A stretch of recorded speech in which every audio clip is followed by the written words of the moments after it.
Hola amigos, hoy les voy a contar una apasionante historia de resiliencia, angustia y los inquebrantables lazos familiares. Disfruten la historia Natalie. Los gritos ensordecedores del pequeño Peter de Natalie resonaron en los lúgubres pasillos del orfanato de Santa María.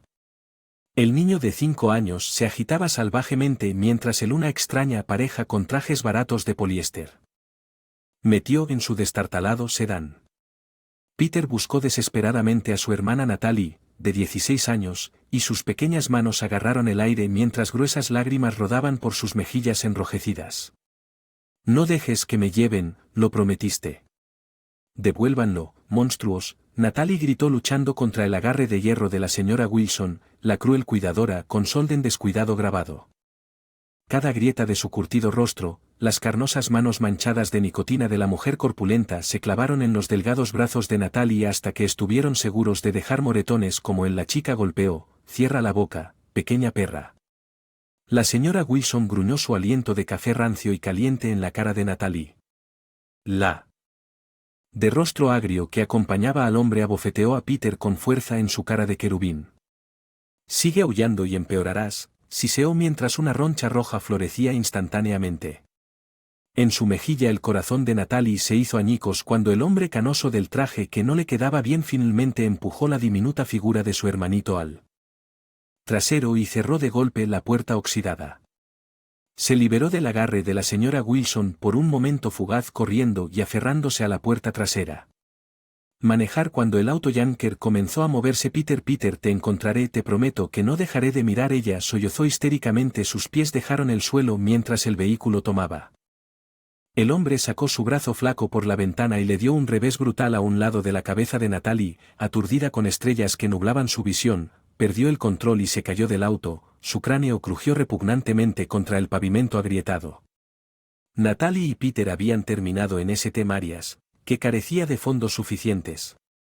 De que un incendio en una casa se cobrara la vida de sus padres.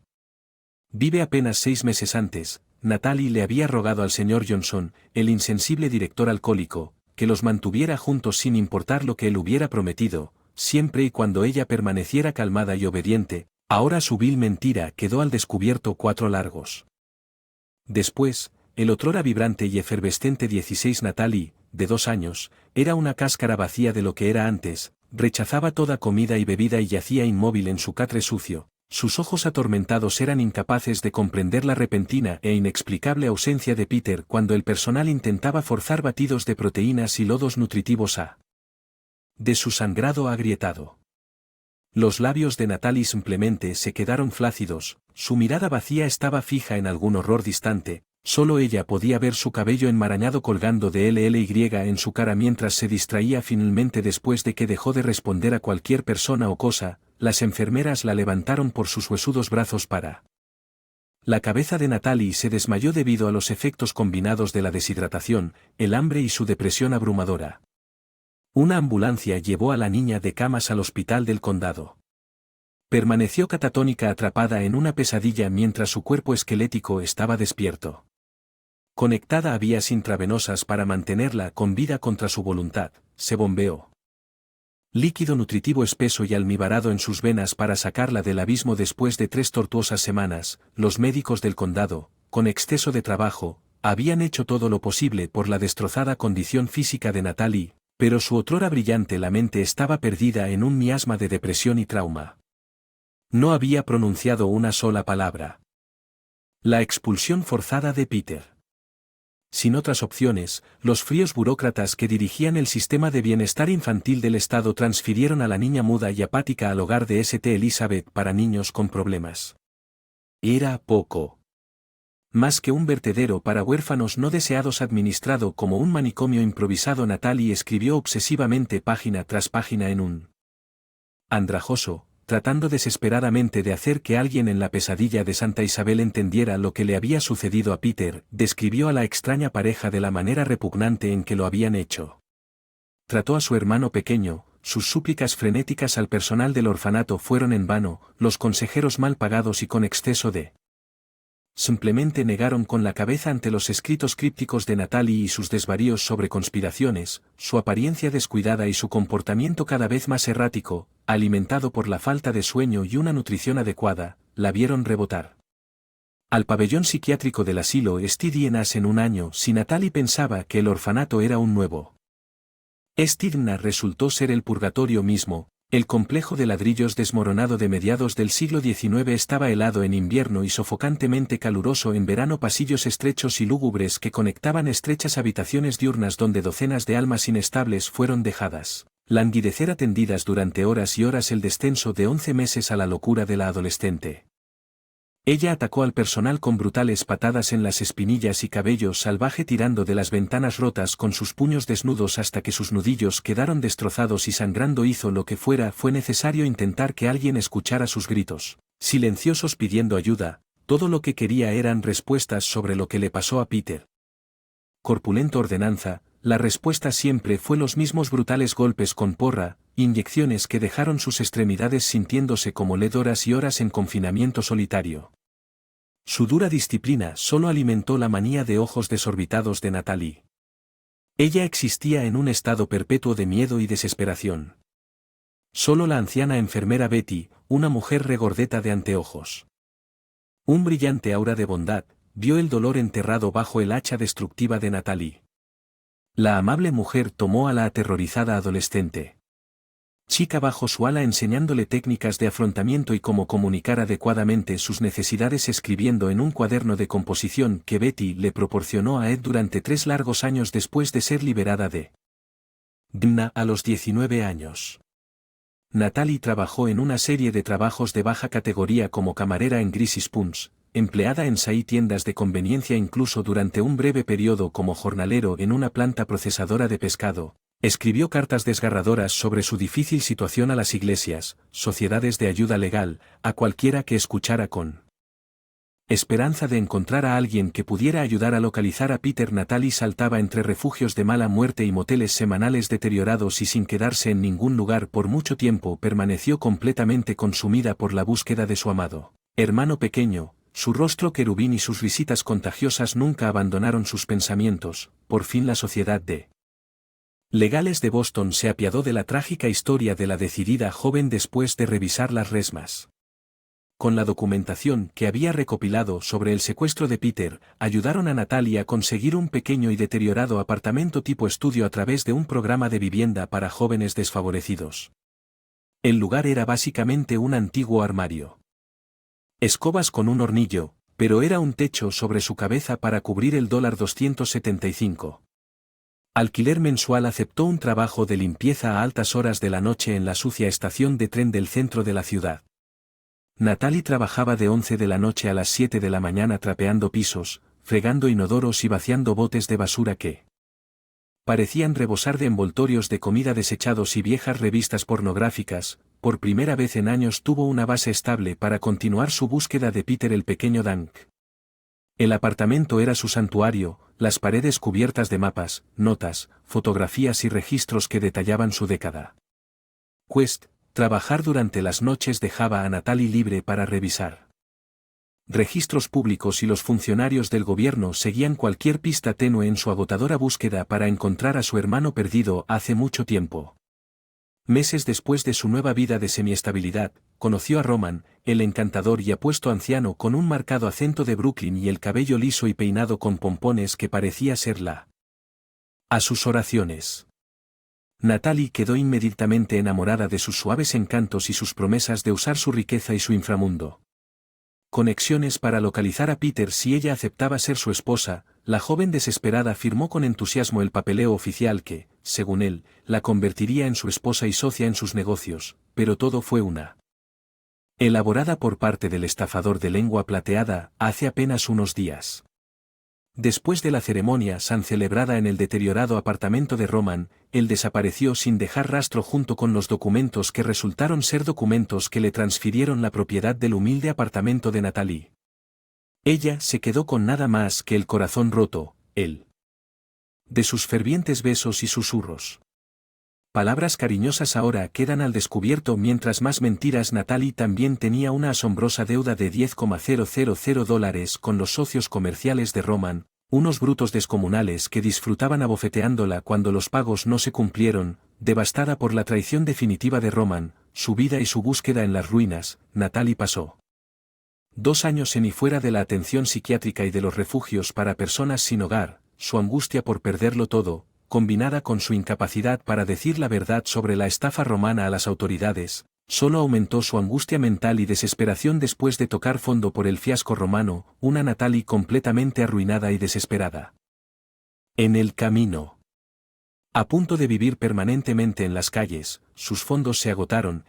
Su confianza en sí misma se hizo añicos, muy probablemente se habría emborrachado hasta morir prematuramente, pero Betty ahora se retiró de este DNA. Pero aún así era la amiga y defensora más querida de Natalie y la ayudó a conseguir un de limpieza en el centro de la ciudad. City Limits Diner era literalmente una cuchara grasienta con un agujero en la pared, con un exterior de aluminio maltratado y un interior sacado directamente de la década de 1970, pero fue un salvavidas para Natalie. El dueño sensato Sam Delaney era un brusco guerrero coreano que no importaba que el nuevo empleado se quedara mudo después de revisar la carta de recomendación de Betty que detallaba el problemático pasado de Natalie. Sam pensó que si ella estaba dispuesta a trabajar duro para un buco honesto, eso era todo lo que importaba. Tenía una regla estricta: los empleados podían llevarse a casa cualquier exceso de comida de él. Al final de cada turno, una política que puede haber salvado la vida de Natalie trabajando desde las 10 de la noche a las 6 de la mañana recorría el restaurante limpiando los batidos derramados y limpiando las mesas pegajosas. Natalie, agradecida, se llevaba a casa las hamburguesas, papas fritas, panqueques o rebanadas de pastel rancio que sobraban cada noche. Al menos mientras lo intentaba. Para reconstruir su vida durante 2 años, encontró una rutina simple de trapear pisos y pasó los días escribiendo cartas sin abandonar nunca su misión de encontrar a Peter. Era una típica noche de viernes ruidosa cuando el patán borracho comenzó a interrumpir a Natalie mientras intentaba limpiarle los pies. El hombre y barbudo arrojó lo que quedaba de su whisky sour en el piso del Enium agrietado. «Oye, tonto, no puedes oírme», arrastrando las palabras en su dirección, arrojó una servilleta calva que rebotó en la parte posterior de su cabeza. Natalie se tensó luchando por contener las lágrimas cuando instantáneamente se arrepintió de haber aceptado este trabajo degradante. Para salir adelante, pero cuando el patán la agarró del brazo con fuerza, mirándola a los ojos con una mezcla de confusión y comprensión, su hinchada expresión hostil rápidamente se fundió en una de incredulidad y asombro. «Oh Dios mío, Natalie. Soy Paul, tu hermano», exclamó abrazando a la mujer atónita mientras las lágrimas corrían sus rostros. En ese momento, los años se derritieron y eran niños demasiado perdidos nuevamente tratando de darle sentido al mundo cruel. Paul rompió el abrazo. El tiempo suficiente para beber en sus rasgos limpiando con ternura las lágrimas de sus mejillas demacradas. «Estás viva, te he estado buscando durante 15 años hermana, 15 largos años pensando que te volvería a ver». Paul ahogó nuevas lágrimas derramándose. Natalie simplemente miró fijamente a su hermano perdido hace mucho tiempo con asombro e incredulidad. Sus ojos se abrieron como platos mientras destellos de su infancia andrajosa pasaban por su mente. El pequeño niño que solía seguirla a todas partes aferrándose a su mano, ninguna palabra podía escapar de labios, pero la profundidad de la emoción en su mirada le decía mucho a Paul. Su hermanita, su mejor amigo y la única familia que le quedaba en el mundo, estaba aquí vivo y de pie. Justo ante sus ojos, después de todos estos años, Natalie extendió una mano temblorosa para acariciar el rostro de Paul y confirmar. Esto no era otra ilusión cruel. Su mandíbula se aflojó mientras sus dedos trazaban las llanuras de sus rasgos curtidos, asimilando todos los cambios que una vida dura había provocado. La tierna reunión fue interrumpida por una voz áspera. «Oye, pide otra bebida o saca tu trasero borracho de mi restaurante». Sam ladró desde detrás del mostrador. Rápidamente desenredó a Paul y le lanzó a Sam una mirada de disculpa antes de hacerle un gesto a su hermana. «Lo siento, señor, es solo esta es mi hermana pequeña que no he visto en más de 15 años, danos un minuto». El ceño perpetuo de Sam se suavizó un poco mientras miraba a Natalie bebiendo de Con asombro, asintió apenas perceptible antes de volver a su trabajo. Paul y su linda la joven prometida Cristina digirió rápidamente las horribles historias que Natalie había escrito durante la noche mientras velaba con ellos en el pequeño parque frente al restaurante a la luz parpadeante de una lámpara de jardín oxidada. Las ágiles manos de Natalie cuentan. Historia desgarradora de su infancia destrozada por la crueldad, violencia y apatía burocrática. Como había soportado la pesadilla de la desaparición de Peter, su descenso a la depresión, la traición del voto roto del director del orfanato. Describió con detalles desgarradores sus años infernales saltando entre instalaciones psiquiátricas, refugios para personas sin hogar y trabajos de baja categoría sin nunca por completo una búsqueda agotadora para encontrar a su amado hermano pequeño.